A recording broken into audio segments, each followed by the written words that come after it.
Start by unzipping all 3 of your pod's panels about 12 to 18 inches. Next, lay your pod on its back with the front facing up.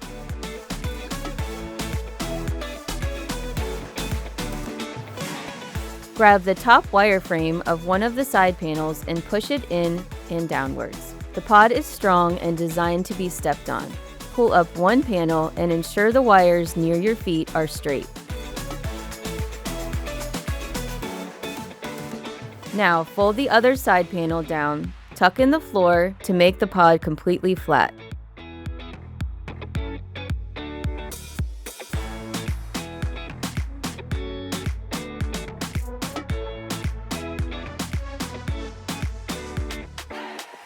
Stand the pod up so the back of the pod is facing you.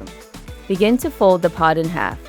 Once the pod is folded halfway, begin to curl your wrists firmly to roll the pod.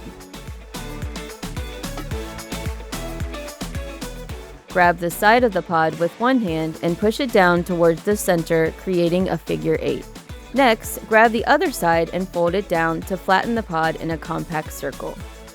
And that's it! Your pod is now folded and ready to be stored in its carrying bag.